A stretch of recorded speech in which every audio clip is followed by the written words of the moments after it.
오늘 표징을 내게 보이라. 표징. 어떠한 역사를 보여주십시오 라는 내용입니다. 우리가 이제 사사기 6장 하나님께서 기드온 사사를 부르시는 장면을 계속 보고 있는 내용입니다. 지난 시간에 이제 미디안 압제에 참 고통을 받고 있는 이스라엘 백성들을 구원하시기 위해서 하나님은 기드온을 찾아오셨습니다. 그리고 그를 향해서 큰 용사다라고 부르셨지요. 그러나 성경에 기록된 우리가 지난주에 기도 모습, 미디안 사람이 두려워서 타작을 어디서 했습니까?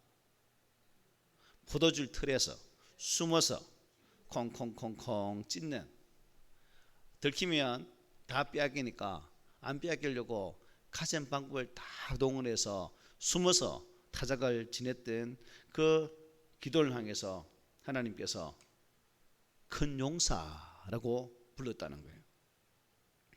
소심하고 참 두려움이 많이 있는 이 기도원을 향해서 큰 용사라고 부르셨다는 것은, 지난주 말씀드릴 때에 왜 하나님께서 기도원을 큰 용사라고 하셨는가? 그것은 여호와 하나님께서 함께 하시면 그렇게 된다라고 말씀드린 바 있습니다. 하나님께서 함께 하시면 그렇다는 거죠. 그리고 하나님은 그 기도원에게 단도직입적으로 어떻게 말씀했습니까? 가라.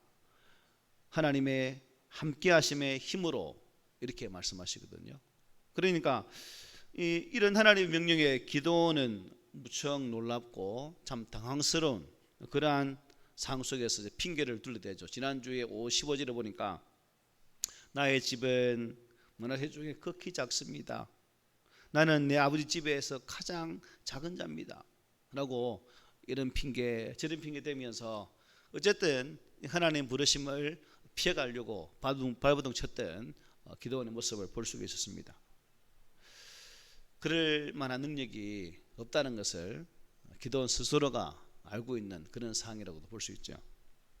지금 미디안이 무서워서 밀을 포도주 틀에서 하고 있는 그에게 이 너의 힘으로 이스라엘을 미디안 손에서 구원하라는 말씀하시니까 얼마나 여러분 놀랍고 황당스러웠겠습니까?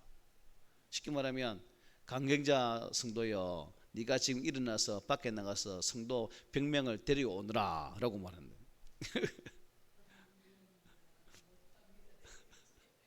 그런 아주 우리는 데려오면 되지만 기도는 싸워야 되거든요. 전쟁을 해야 돼. 그러니까 엄청나게 당황스럽다는 거죠. 그러나 이러한 기도원의 핑계 앞에서 하나님은 포기하지 않으시죠. 하나님은 다시 한번 내가 반드시 너와 함께 하겠다 라고 말씀하시죠. 내가 미디안 사람 치기를 한 사람을 치듯 그렇게 할 것이다. 자, 그 당시 메뚜기처럼 많이 있는 미디안 사람들을 한 사람을 때리는 것처럼, 한 사람을 공격하는 것처럼 그렇게 해주겠다라고 약속을 해주셨어요. 그래서 이것이 우리가 지난주에 쭉 살폈던 내용들이었습니다. 이러한 약속을 받았음에도 불구하고 아직도 이 하나님 말씀을 신뢰하지 못한 기도원은 이제 하나님 오늘 본문을 보니까 하나의 표징, 사인을 주님 좀 보여주십시오 라고 요구를 합니다.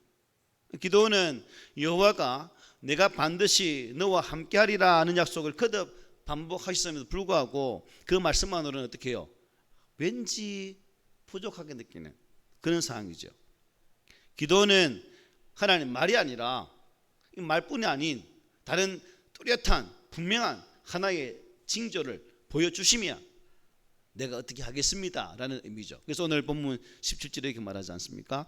기도원이 그에게 대답하되 만일 내가 주께 은혜를 얻었사오면, 다 함께 시작, 나와 말씀하신 이가 주 되시는 표징을 내게 보이소서라고 말합니다.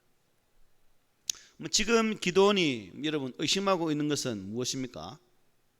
지금 자신에게 말씀하신 사람에 대한 확신이 없는 게 진짜 주님인지 아니면 지나간 나그네인지 내가 어떻게 믿어? 그러니까 당신이 진짜 하나님이라면 나에게 뚜렷한 표징을 보여주셔서 야 내가 하나님이다 라는 사실을 한번 보여주십시오 지금 라고 말하는 거죠. 정말로 아브라함 때부터 그들을 인도하시고 함께 하셨던 그 하나님 맞는지, 이스라엘 백성들을 애굽 땅 종되었던 곳에서 출애굽시켜서 가나안 땅으로 인도하신 그 하나님 맞는지 한번 내게도 한번 표정을 보여주면 내가 하겠다 하는 거죠. 우리는 이런 기도원의 모습을 보면서 믿음 없는 놈, 약한 놈 이렇게 비난할 수도 있겠죠, 그죠? 성경에 보면 많은 믿음의 사람들이 하나님 부르심 앞에 처음부터 예 후간 사람도 있지만, 구약을 보면 모세도 그죠? 하나님, 저는 이래서 안 되고요, 저래서 안 되고요, 입이 둔했어요, 말도 못하니까요, 저는 아닌 것 같아요 라고 말하지 않습니까? 그래서 그렇다고 우리가 이 기도원을 여러분 아이고 시원치 않기는 이렇게 말할 수 없잖아요, 그죠? 우리가 똑같은데 우리가 더 심했으면 심했지. 마찬가지로 기도원도 비록 처음에는 이렇게 여러분 주저주저했지만 모세처럼 또 귀하게 쓰임받는 모습을 우리가 앞으로 또 보게 될 것입니다.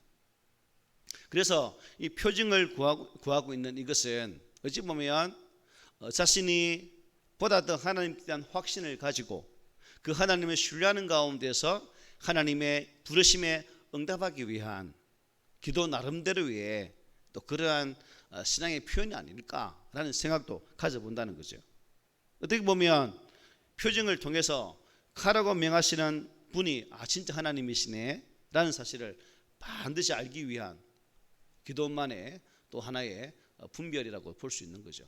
그래서 우리가 무조건 믿음 없는 사람, 나약한 사람, 소심한 사람 이렇게 말할 수 없는 거죠. 어쨌든 이 기도원은 이 질문을 통해서 하나님을 어떻게 해요? 알아가기를 원하고 있다는 거죠. 자신만의 하나님을 알아가는 하나의 방법, 절차라고도 해도 되겠습니다. 오늘날 우리에게는 어때요, 여러분? 하나님 말씀이 있잖아요, 그죠? 그런데 기도원은 들려진 말씀이 있습니까? 없잖아요. 우리 교단 신조 1번에 보면 이런 말이 있어요. 다음 읽어봅시다. 시작. 신구약 성경은 하나님의 말씀이니 신앙과 본분에 대하여 정확무후한 유일한 법칙이다 라고 말해요. 오늘 우리는 하나님에 대한 분명한 약속을 알기 위해서는 뭘 펼치면 돼요? 성경만 펼치면 하나님께서 무엇을 말씀하셨고 우리에게 어떤 약속을 주셨고 또한 그 약속을 실행한 자들에게 어떠한 은혜를 주신다라고 분명히 기록되어 있습니다. 그러니 우리 성경을 보면 하나님의 약속은 이거지 알 수 있는 거예요. 그런데 기도원 당시 구약에는 기록되어 있는 말씀이 있었습니까? 없어요. 하나님의 사자가 하나님 직접 그를 만나서 말씀하지 않는 한 그것이 하나님의 말씀인지 지나가는 나그네의 말인지 구분 안 된다는 거죠. 그러니까 기도원은 그런 약속의 분명한 표징이 없기 때문에 그 표징을 통해서 하나님을 알기를 원했다는 거예요. 그래서 나와 말씀하시니까 주 되시는 표징을 내게 보여주십시오 라고 이렇게 말을 하게 되었다는 겁니다. 그러나 본문은 기도원이 여러분 어떤 표징을 주십시오 라고 말하지 않았죠, 그죠? 그런 말은 없습니다. 기도원이 어떠한 특정한 표징을 구한 것은 아니죠. 기도원은 먼저 그를 어떻게 합니까? 하나님 사자를 정성으로 대접하기를 원하죠. 기도원은 겸손하게 예물을 준비할 때까지 좀 기다려 달라고 말해요. 18절 앞절에 이렇게 말해요. 다음 읽어봅시다. 시작. 내가 예물을 가지고 다시 주께로 와서 그것을 주 앞에 드리기까지 이곳을 떠나지 마시기를 원하나이다. 하나님 사자여 잠시만 기다리시라고. 그러니까 하나님 사자는 뭐라 말합니까? 알았다고 18절 하반지 이렇게 말하죠. 그가 이르되 내가 너 돌아올 때까지 여기 있겠다라고 말을 하게 됩니다. 기도원은 이제 예물을 드릴 수 있도록 기다려달라고 요청했고 이 요청을 이제 허락을 받게 된 거죠. 그리고 나그네를 위해서 지극정성으로 음식을 준비하게 됩니다. 무엇을 준비했습니까? 19절 읽어볼까? 19절 시작.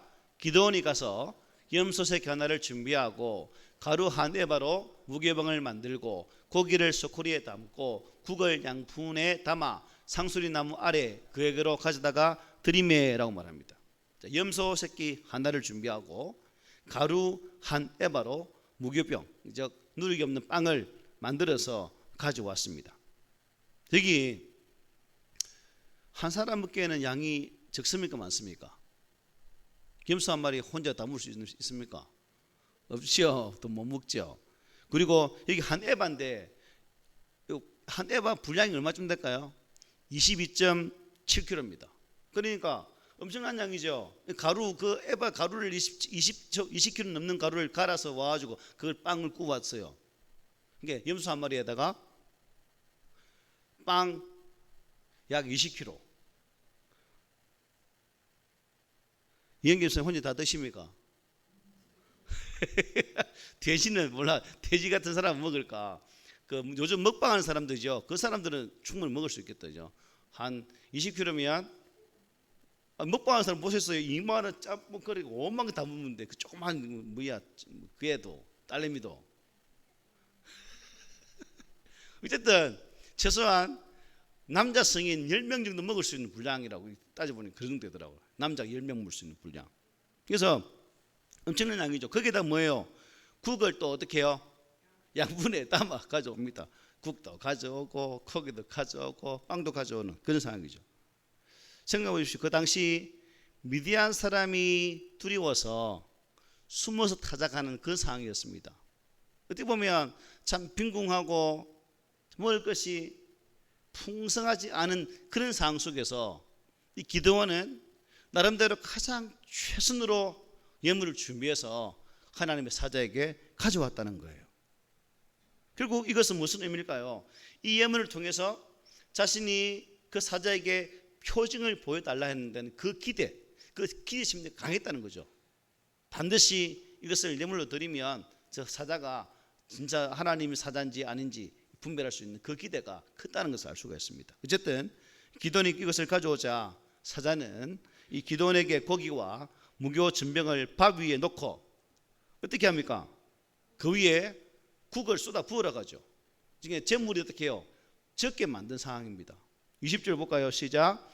하나님의 사자가 그에게 이르되 고기와 무교병을 가져다가 이 바위 위에 놓고 국을 부으라니 기드온이 그대로 하니라 말합니다.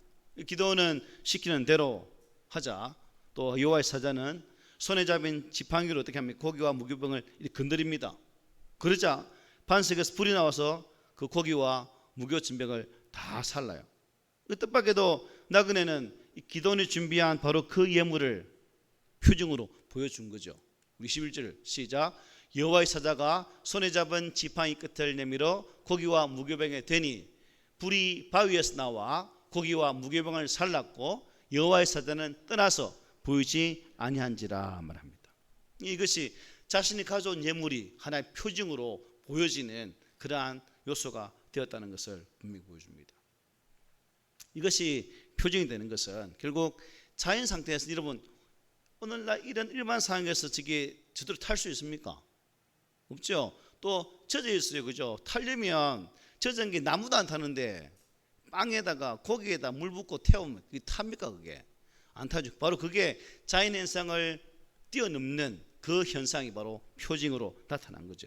이런 표징들이 성경에 보면 몇 군 나와 있습니다. 나중에 우리가 사사기 제일대에 보면 삼손이 나오죠. 이 삼손 부모도 여기 염소 새끼 하나와 수제물을 취해서 반석 위에 두었을 때 하나님 사자가 또 불로 역사하는 것을 보게 됩니다. 또 어디가 있을까요? 열왕기상 18장에 보면 엘리야가 갈멜산에서 바알 제사장들과 싸울 때 그래서 제단을 만들고 그게 제단 고기를 넣고 나무를 불고 그 도랑을 만들어서 물을 막 붓잖아요. 그 이제 바알과 아세라 그 제사장들 850명들이 어떻게 합니까? 저 신을 불러서 난리 아닙니까? 말랄랄라 무짜고짜고짜 하면서 불 태워달라 막 안 되니까 지 몸을 치고 막 난리 아닙니까? 그렇답니까? 아니죠. 그래서 엘리야가 하나님이여 불을 일으사 태우십시오. 하나님 불이 쫙 내려서 그 마른 물까지 다 태워버리는 그러한 역사가 있지 않습니까? 이게 바로 하나님께서 기도에 보여주신 불로 응답하시는 하나님의 모습이 오늘 본문의 말씀을 할 수 있습니다. 반석에서 불이 나와서 재물을 사른 것은 그야말로 기적적인 사건으로서 초자연적으로 역사하신 하나님의 임재를 보여주는 한 장면으로 볼 수가 있습니다.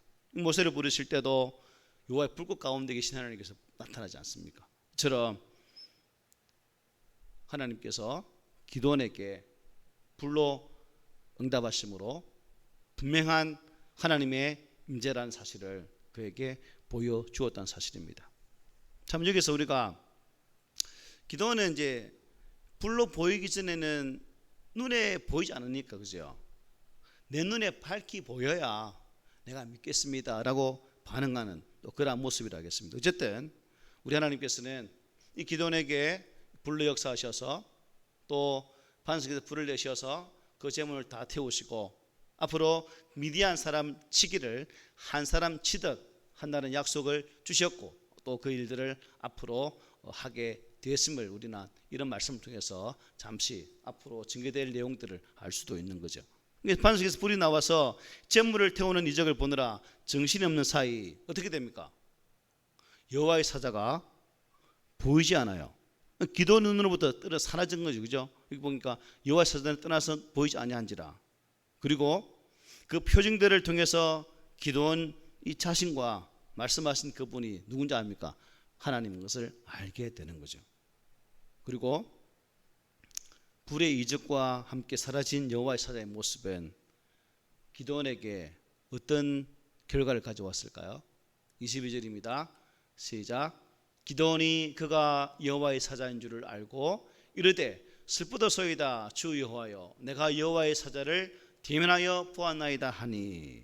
자, 여기 보니까 기도원이 하나님의 사자하고 이야기했는데 그러면 하나님 사자를 만났기 때문에 또 기적을 통해서 하나님인 것을 알았기 때문에 기뻐하고 즐거워야 될 것인데 슬프도소이다 주 여호와여 라고 말해요. 왜 기도원은 슬프다고 말했을까요?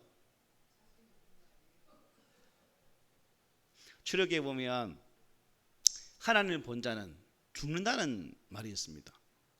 그 내용이 기도는 알고 있는 거죠. 이제 하나님 사자 봤잖아요. 아이고 난 죽었네 어떡하지? 출애굽기 33장에 이런 말씀이 있어요. 읽어드릴게요.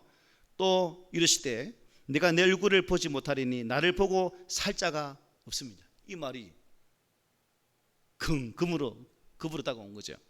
그리고 여호와께서 또 이르시기를 보라 내 곁에 한 장소가 있으니 너는 그 반석 위에 서라. 내 영광이 지나갈 때에 내가 너를 반석 틈에 두고 내가 지나도록 내 손으로 너를 덮었다가 손을 거두리니 내가 내 등을 볼 것이요 얼굴은 보지 못하리라 하고 말한 바겠습니다. 즉 기도는 하나님 봤기 때문에 난 죽었다라고 생각했기 때문에 슬프다라고 이렇게 고백하고 있는 거예요. 훗날 이사야 선지자도 하나님의 영광을 보고 똑같은 고백을 해요. 이렇게 말하죠. 이사야 6장 5절입니다. 그때에 내가 말하되 화로다 나여 망하게 되었도다. 나는 입술이 부정한 사람이요 나는 입술이 부정한 백성 중에 거주하면서 만군의 여호와의 신 왕을 비웠음이로다 하였더라. 이사야도 아이고 나 죽었네 라고 고백하고 있는 거죠. 그러나 우리가 여기서 기도원의 하나님은 결국 여러분 죽이는 하나님, 두려운 하나님인가요? 아니죠. 샬롬의 하나님입니다. 두려워 떠는 기도원에게 들려온 말씀은 평안의 말씀이었습니다. 우리가 이것을 기도원에 하는 말처럼 한번 해봅시다. 시작. 여호와께서 그에게 이르시되 너는 안심하라 두려워하지 말라 죽지 아니하리라. 기도원에게 야 두려워하지 마 너 죽지 않을 거야 라고 이렇게 말씀을 주셨어요. 앞서 바위에서 불이 나와서 고기와 무병을 살라버린 때에 여호와를 사자는 떠나서 보이지 않게 되었다고 말씀했죠. 그런데 하나님은 기도원을 떠난 것일까요? 아니죠. 함께 하셨지만 기도원이 보지 못한 것뿐입니다. 하나님의 약속은 변함이 없죠. 항상 우리와 함께 하십니다. 안위 계신 것 같지만 영으로 우리와 함께 하시는 그 하나님. 그래서 임마누엘이죠. 우리와 함께 하시는 하나님. 그래서 그 하나님께서 안심하라 두려워하지 말라라고 말씀을 주고 있어요. 우리가 이 땅 살아갈 때도 우리의 삶의 자리에서 어려움을 만나면 힘든 것을 만나면 이를 어찌할꼬 한탄하면서 많이 두려워하기도 하고 그죠? 슬퍼하기도 합니다. 그럴 때마다 이런 말씀을 기억하면 힘이 된다는 거죠. 너와 함께하겠다라는 말씀. 내가 평안의 하나님이라는 그 말씀을 기억한다면 우리 또한 우리의 삶의 자리에서 두려움으로 벌벌 떠는 자가 아니라 함께하신 하나님을 말미암아 셈을 넣는 그러한 우리가 될 줄 믿습니다. 그래서 오늘도 우리는 하나님을 우리 눈으로 볼 수는 없지만 여전히 성령을 함께 하셔서 말씀으로 역사하시는 그 하나님, 그분을 친히 비옵는 우리가 되어야 되겠죠. 예수님께서 마지막 이 땅의 모든 공생의 사역을 마치시고 승천하시면서 마태복음 20장, 28장 18절 20절에서 뭐라 말씀하셨습니까? 이렇게 말씀하셨죠. 예수께서 나와 말씀하여 이르시되 하늘과 땅의 모든 것을 내게 주셨으니 그러므로 너희는 가서 모든 민족을 제자로 삼아 아버지와 아들과 성령 이름으로 세례를 베풀고 내가 너희에게 분부한 모든 것을 가르쳐 지키게 하라. 볼지어다 내가 세상 끝날까지 너희와 항상 함께 있으리라 하시니라. 아멘. 세상 끝날까지 항상 함께하겠다라고 약속해 주셨어요. 그래서 이 약속의 말씀은 누가 오심으로 해결되었습니까? 성령님이 오심으로 함께 하시면 내가 해결되는 거죠. 그래서 성령님은 우리 눈에 보이지 않습니다. 그러나 지금도 나와 함께 하시는 믿으십니까? 믿으셔야 됩니다. 우리가 이제 이 생명과 죽음, 평안과 두려움을 관장하는 역사의 주인이신 그 하나님이 분명해졌습니다. 남은 것은 이 주인의 부르심 앞에 이제 누가 반응해야 됩니까?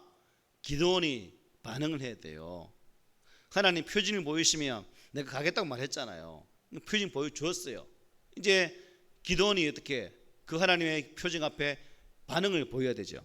그래서 24절에 여호와의 그 은혜를 기억한 부었던 기드온은 하나의 제단을 쌓고 그 제단을 뭐라 부릅니까?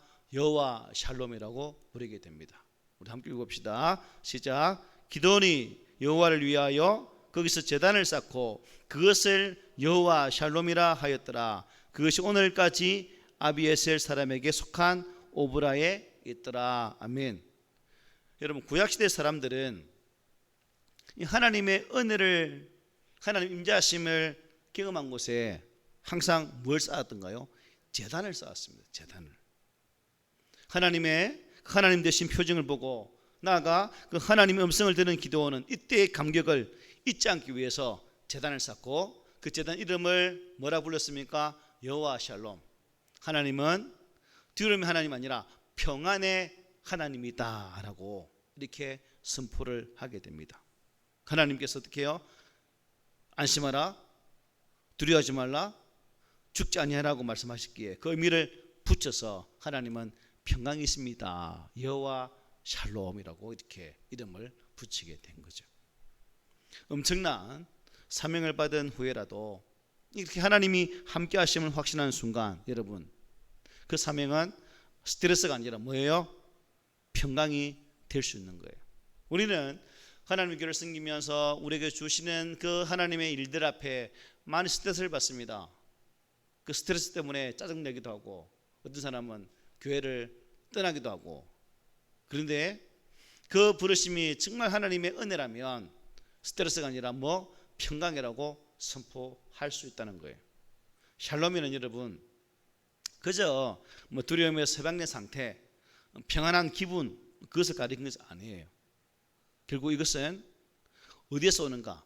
관계에서 오는 거예요. 관계에서. 어떤 뭐 상태의 어떤 모양이 아니라 관계, 즉 누구와의 관계가 온전해야 이 샬롬이 임한다는 거예요. 하나님과의 관계가 온전해야 샬롬의 은혜가 함께하는 거예요. 사람과 관계도 마찬가지입니다. 사람 대 사람의 관계가 원만해야 평안하지 않습니까?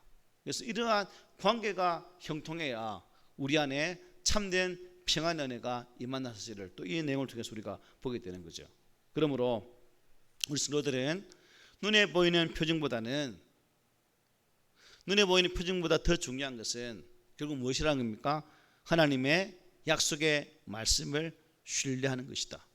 따라합니다. 하나님의 약속의 말씀을 신뢰하는 것이다. 예, 눈에 보이는 것보다 기록되어진 말씀을 믿고 그 말씀을 나를 향한 하나님의 약속으로 믿고 나가는 것이 더 중요하다는 거예요. 그래서 예수님은 의심하는 도마에게 뭐라 말씀하셨습니까? 도마가 만져보고 확인한 후에 주님인지를 내가 알겠노라고 말하잖아요. 그때 이렇게 말합니다. 그 시대에 이런 표정 보이시고 또 너는 나를 본 거로 믿느냐? 보지 못하고 믿는 자들은 복되다라고 말했어요. 도마에게.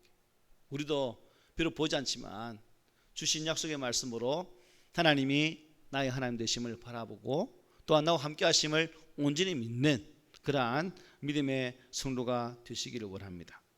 온전한 살롬은 하나님이 이 땅을 실제로 다스린다는 사실을 믿고 그분의 의의 요구 앞에 순종해서 하나님과 이웃과 우리 자연과의 모든 관계를 온전하게 만드는 겁니다. 하나님께서 창세기에 보면 이 땅을 다 지으시고 아담을 만드시고 아담에게 정복하고 다스리라 관리하라고 말씀하지 않습니까? 결국 죄가 이 모든 것을 깨뜨리는 결과를 가져왔죠. 그래서 우리는 이것을 보면서 하나님 앞에서 내가 정말 평안하기를 원한다면 나와 하나님과의 관계를 온전히 회복하는 그러한 신앙의 모습이 필요하다는 거예요. 그래서 어떤 의미에서 보면 표징을 구하는 신앙은 어떤 신앙일까요? 초보적인 신앙이고 말씀에 확신에 거하는 것은 성숙한 신앙인의 모습이라는 거죠. 여러분은 초보적인 신앙이에요? 아니면 성숙한 믿음을 가진 성도예요?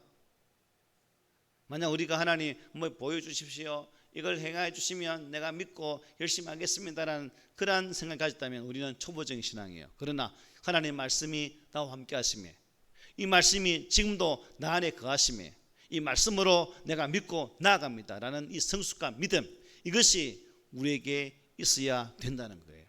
그러므로 바라기는 우리 모든 성도들이 이 말씀을 통하여서 하나님의 함께 하심을 믿고 또 신뢰함으로 여호와 샬롬의 은혜와 평강이 여러분의 삶의 자리에 가득 차고 넘치기를 예수님 이름으로 축복을 드립니다. 아멘.